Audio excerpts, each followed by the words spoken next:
आरक्षण पर किसी भी स्तर पर हमला बर्दाश्त नहीं करेंगे। जाति जनगणना कराओ और जिसकी जितनी आबादी है उतनी भागीदारी दो। कॉलेजियम सिस्टम को खत्म करो। विश्वविद्यालय से लेकर मीडिया संस्थानों में जो है जाति के आधार पर आबादी के हिसाब से भागीदारी देनी पड़ेगी। जो स्थिति है दलितों की, इस सरकार ने ऐसा लगता है जैसे दलितों के खिलाफ, पिछड़ों के खिलाफ, आदिवासियों के खिलाफ इस सरकार ने कोई जंग छेड़ रखा है। हम लोगों का आरक्षण जो हम लोगों की ताकत है, जिस आरक्षण की वजह से जो बाबा साहब हम सबको देकर गए, हम लोगों को जानवर से मनुष्य होने का दर्जा मिला। उस आरक्षण की वजह से हम लोग आज इंसान बनकर इस भारत भूमि पर हैं। उस आरक्षण को खत्म करने की मनुवादी साजिशें तेज हो गई है, क्योंकि अब अत्याचार के खिलाफ आवाज उठनी बंद हो गई है। दूसरी बात, ये लोग बड़ी साजिशें कर रहे हैं। ये लोग कभी भी जो है, ये ब्राह्मणवादी जो मनुवादी लोग हैं, ये कभी भी अपने खुद के हाथों से दलितों के हत्या नहीं कराएंगे। ये हमारी बहन मान्यवर मायावती जी के खिलाफ साजिशें कराएंगे, अपने ही लोगों के खिलाफ। ये भाई चंद्रशेखर आजाद जो आज की तारीख में बहुजन समाज की सबसे बड़ी आवाज है, उनके खिलाफ साजिशें कराएंगे और तमाम बहुजन समाज के लोग उनके खिलाफ साजिशें कराएंगे। मैं तो अभी जो भाजपा सरकार में मंत्री है जीतन राम मांझी, उनका अभी कुछ समय पहले बिहार में दलित समाज के लोगों से पुतला जलवाया गया। भारतीय जनता पार्टी से मेरी वैचारिक असहमति है, बावजूद इसके जो जीतन राम मांझी जी हैं वो बहुजन समाज के नेता हैं, वो हमारे गौरव हैं। जिस जाति से आते हैं वो उस जाति के लोग आज भी चूहा खाते हैं। तो आपको पुतला जलाना है, विरोध करना है, मोहन भागवत का जलाइए ना, आरएसएस का विरोध करिए। अपने ही नेताओं का विरोध करके, अपने नेताओं का पुतला जला के कौन क्या हासिल कर लेगा, यह बात मेरे समझ में आज तक नहीं आई। जो भी आदमी, जो भी व्यक्ति, जो भी नेता अपने समाज के नेताओं की आलोचना करता है, चाहे किसी पार्टी की हो, एक स्तर तक आलोचना ठीक है, लेकिन व्यक्तिगत स्तर पर जो कोई आलोचना करता है, मैं एकदम खिलाफ हूं। अपने बहुत आप जो कोई भी नेता है, चाहे किसी पार्टी से है, अगर वो दलित समाज का है, आदिवासी समाज का है, ओबीसी समाज का है, उसके संघर्ष को देखिए, वो किस तरह वहां तक पहुंचा है। इतनी आसान लड़ाई नहीं होने वाली है साथियों। बहुत मुद्दे पर कभी कभी चुप होना पड़ता है, कभी कभी चुप हो जाइए, बात समझ में नहीं आए तो यह जो मोर्चा है, मैंने अपना नंबर दिया है, यह मोर्चा इसी तरह काम करेगा। अब कोई पत्रकार साथी सवाल पूछना चाहें, स्वागत है। ओम सुराज जी, अभी जिस संगठन के अंदर आप काम कर रहे थे, उदित राज जी ने बहन मायावती को लेके जो टिप्पणी की है और सरेआम उनको एक अभद्र भाषा का इस्तेमाल किया है। पिप्पल जी, देखिए क्या है कि मैंने अभी खुद ही कहा कि व्यक्तिगत टिप्पणी अपने नेताओं के बारे में नहीं बोल सकता।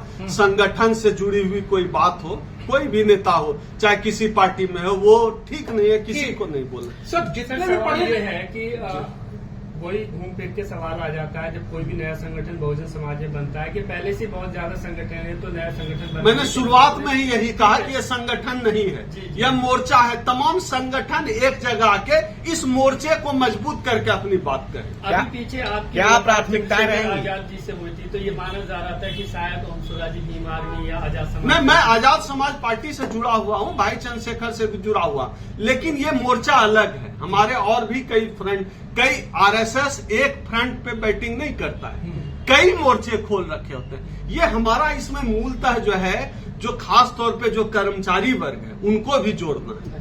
तमाम लोगों के साथ हमारी जो देश भर में जो टीम है, उनको जोड़े रखने के लिए तमाम संगठनों को जब जरूरत होगी, आजाद समाज पार्टी, आप ये बताइए, आजाद समाज पार्टी को भी एक मुद्दे पर साथ आना हो, बहुजन समाज पार्टी को आना, कहां आएंगे? यह मोर्चा ऐसे इस प्लेटफॉर्म का नाम है जहां तमाम संगठन के लोग एक साथ आ सकते हैं। ओम सुराज जी, एक मिनट कि आप ये बताएं कि आपका जो ये मोर्चा है, तो प्राथमिकताएं क्या रहेंगी? बहुजन समाज की आवाज, बाबा साहब के मिशन को आगे बढ़ाना, निजीकरण पे रोक लगाना, आरक्षण पर किसी भी स्तर पर हमला बर्दाश्त नहीं करेंगे, जाति जनगणना कराओ और जिसकी जितनी आबादी है उतनी भागीदारी दो, कॉलेजियम सिस्टम को खत्म करो, विश्वविद्यालय से लेकर मीडिया संस्थानों में जो है जाति के आधार पर आबादी के हिसाब से भागीदारी देनी पड़ेगी। ये सारी जो प्राथमिकताएं आपने बताई, ये इन मुद्दों पर कई संगठन या मैं मोर्चा जो मैं है, ये कह रहा हूं, इन मुद्दों पर जितने भी संगठन काम कर रहे हैं वो सब एक साथ आकर एक मोर्चा बड़ा, इस मोर्चे के साथ जुड़कर अपनी बात कहें। अलग अलग, जैसा आप कहीं ये कल्पना करिए कि जो है बामसेप भी आ गया, बहुजन समाज पार्टी भी आ गई, आजाद समाज पार्टी भी आ गई, क्योंकि आरक्षण के मुद्दे पर तो किसी को सहमति नहीं है। या तमाम छोटे बड़े जो संगठन है सब एक साथ आकर, जैसे अब हम कॉन्स्टिट्यूशन क्लब में संयुक्त मोर्चा का हम अधिवेशन बुला रहे हैं, तमाम बहुजन समाज के लोग, तमाम बहुजन संगठन सब आए उसमें। डॉक्टर साहब, लास्ट क्वेश्चन, क्या लगता नहीं है कि आपको कि जो पढ़े लिखे लोग हैं, आप जैसे लोग हैं, बाबा साहब को टोकरे में रख के बेचने का काम नहीं कर रहे हैं?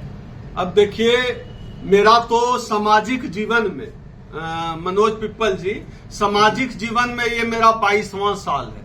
मैं 22 साल से 2002 से मैं सामाजिक जीवन में हूं। इसमें इतने मुकदमे, इतनी लड़ाइयां, इतने षड्यंत्र, इतना दुख, इतनी तकलीफ, इतनी पीड़ा, इतना आनंद, सब इस जिंदगी में 22 साल कम समय नहीं होता है। कोई बच्चा पैदा होके जवान हो जाता है। इन 22 सालों का संघर्ष में कोई एक उंगली उठा दे कि मैंने आज तक बहुजन विचारधारा से कोई समझौता किया। चाहे मेरी शादी का वीडियो गूगल पे डालिएगा, ओम सुधा की शादी, मेरी शादी का वीडियो पड़ा हुआ है कि मैंने शादी कैसे की, मेरे बच्चे का मैंने नामकरण कैसे किया। मैं अपने व्यक्तिगत जीवन में भी बाबा साहब के विचारों को फॉलो करता हूं, कोई उंगली नहीं उठा। सर, अभी तक जो पढ़े लिखे लोग हैं, जो प्रोफेसर हैं, इंजीनियर हैं, डॉक्टर हैं, बाबा साहब की कौन सी बात को फॉलो किया है? बाबा साहब बाबा साहब की बात को नहीं मान रहे। मैं इस बात से सहमति नहीं रखता हूं कि हमारे समाज के पढ़े लिखे लोग, सरकारी कर्मचारी हमारे साथ नहीं हैं। आप कल्पना करके देखिए, बामसेप को इस देश में किसने चलाया, किसने खड़ा किया? आज की तारीख में मेरे जैसे लोग जो लड़ रहे हैं, लोग जो भिड़ रहे हैं, कौन सपोर्ट करता है? यही सरकारी कर्मचारी कर रहे हैं। बहुजन आंदोलन की ताकत सरकारी कर्मचारी हैं, पढ़े लिखे लोग हैं। बहुजन समाज की ताकत तो यही लोग हैं।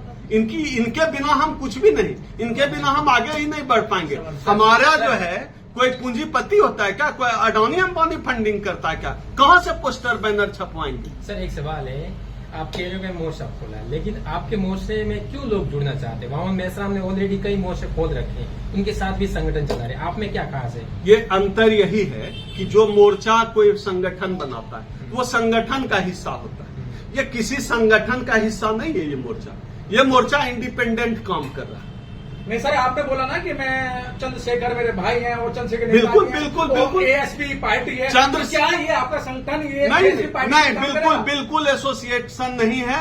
लेकिन हम अलग भी नहीं, हम बहुजन समाज पार्टी से भी उतना ही जुड़े हैं जितना आजाद समाज पार्टी से जुड़े हैं, जितना आपसे जुड़े। यह सबका है, ये किसी एक व्यक्ति का नहीं। हाँ। सर, एक सवाल है, आपने कहा कि जो मोर्चा बना रहे हैं SC ST OBC माइनॉरिटी संयुक्त, एवं आपने एवं लगाया, मोनोरिटी लगाया, तो एवं क्यों लगाया? उसको साथ क्यों नहीं जोड़े? ये हिंदी का वाक्य विन्यास होता है कि जब आप 4 नाउन का प्रयोग करते हैं ना, तो 3 नाउन के बाद कोमा एवं लगाना पड़ता है, एंड लगाना। तो उनको अलग तो नहीं? नहीं। नेशनल दस्तक की आपसे गुजारिश है कि अगर इसको बचाना चाहते हैं तो नेशनल दस्तक को सब्सक्राइब करने के लिए रेड कलर के सब्सक्राइब बटन को दबाएं, फिर बेल आइकन की घंटी दबाएं। नेशनल दस्तक को बचाने के लिए बहुत जरूरी है कि हर खबर को शेयर करें, लाइक करें, कमेंट जरूर करें।